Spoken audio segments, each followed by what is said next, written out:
Yeah, this game looks nice and all, but you know what I'd really like to have? Some sort of Mario and Sonic platforming crossover game, you know? I wonder who that could be. Oh, it's Dan, okay. And it seems like he's got another game for me to play. Let's check it out. Sonic Boll, huh? That sounds familiar. Where have I heard that name before? Hey there, hey everyone, Sonic and OG here, and welcome. Oh no.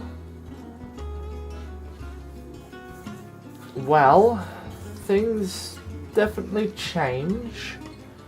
I certainly know I've changed as a person over the years. It gives me an idea. What's changed about this? I mean, telling from the screenshot, it looks different on its own. You know what? Why not? Let's take a look at Sonic Boll in 2020.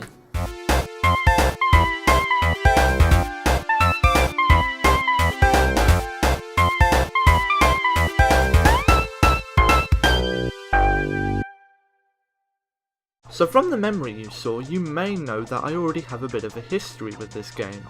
In fact, it used to be played a lot when I was younger. And if you notice from the intro, the main goal of this game is to put Sonic and his style of gameplay into Mario's world. Now, let it be known, if it wasn't obvious already that is, this is indeed a Fangame, which means it has nothing to do with Sega or Nintendo, which also means that the devs of this game can put whatever they want into it. So when you open the game, this is what you're greeted with.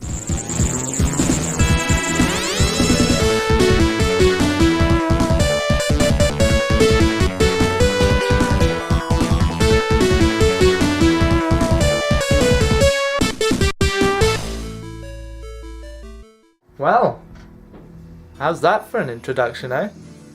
Seeing that for the first time reminded me of the first time I played Sonic Mania. It's not as big and dramatic as Mania's title screen, but it definitely is on par when it comes to excitement and nostalgia, at least for my case. And would you look at that? That's a pretty fancy looking menu. Let's see, what have we got here then? So we have your standard Twitter and Discord link buttons and an option to head over to the Game Banana page.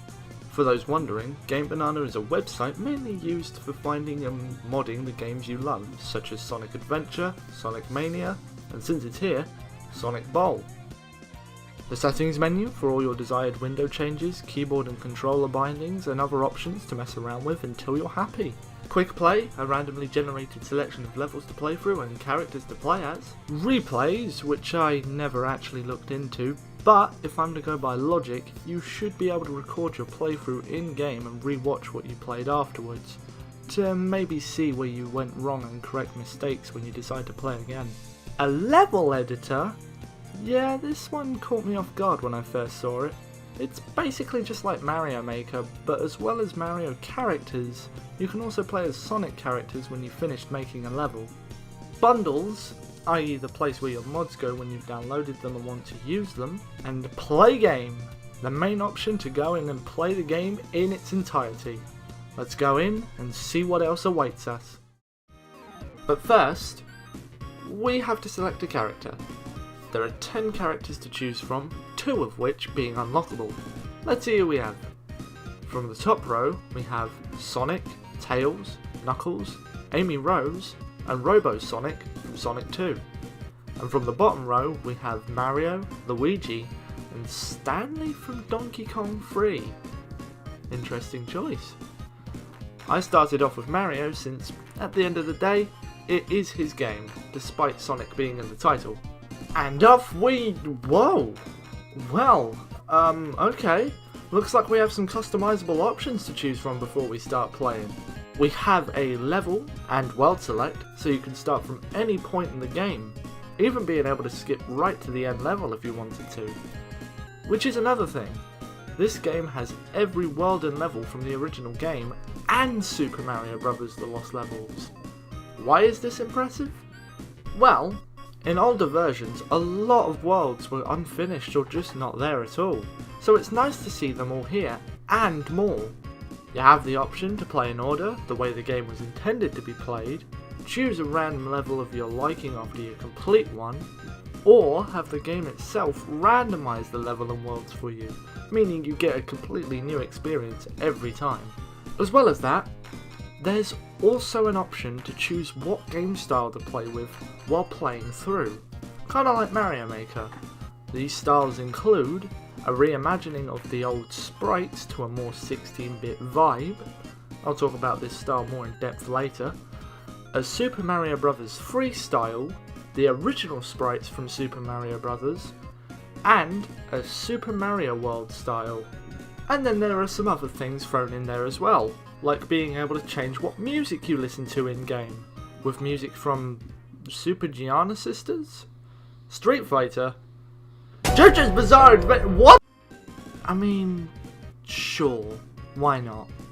I'm just going to stick with the default settings for now. Let's hit go and... that's kinda cool. You can switch over to a TAS mode before playing. TAS means Tool Assisted Speedrun for those not in the whole speedrunning loop. In other words, letting the game play itself. Right, now that that is all out of the way, let's play. And the first thing you'll start to notice is how beautiful this default art style looks, especially in the later levels. And the fact that the characters have really smooth animations. Which reminds me, not one character in this game feels the same as the last. They all have different play styles and abilities. Mario, for example, is not limited to just his jump, run or fire powers.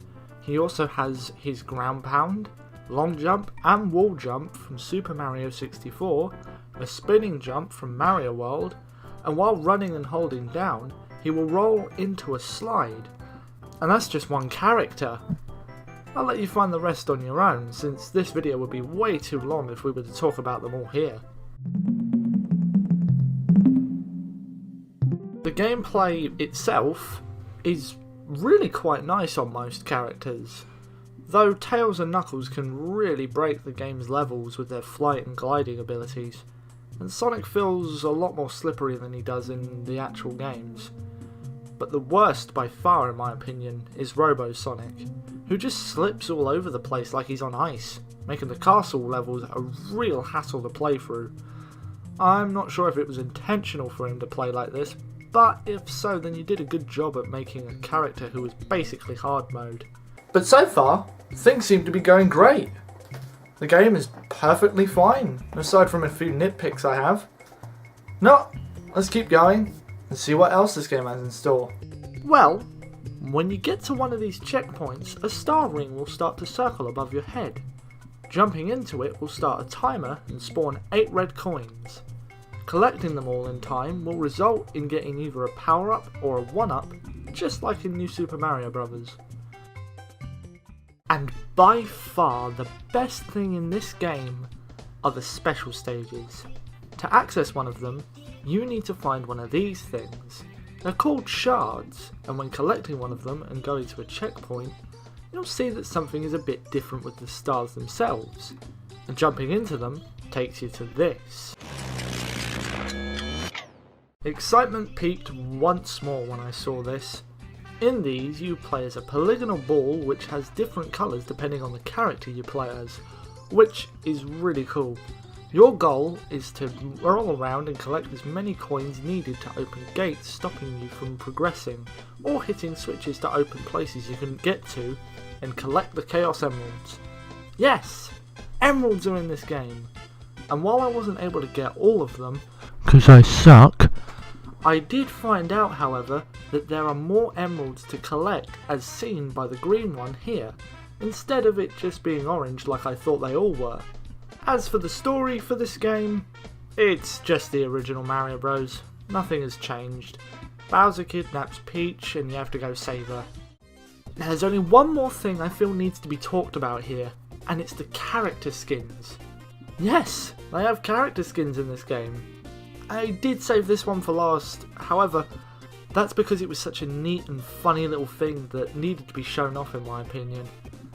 I won't talk much for this part though, I'll just quickly show off some of my favourites.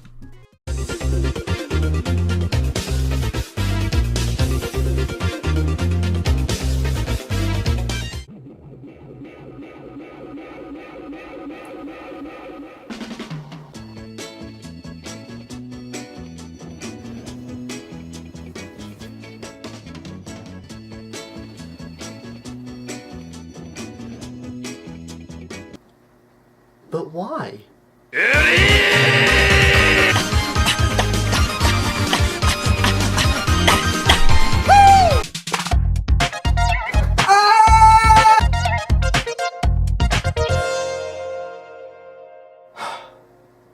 Well, that's that then. That is everything I wanted to show off in this review. Now, I did leave a lot of stuff out, but that's because I want you to find the rest on your own. There will be a link in the description so you can download and play the game for yourselves. With that being said, I'd like to thank you all for watching. I'll see you in the next one. See ya!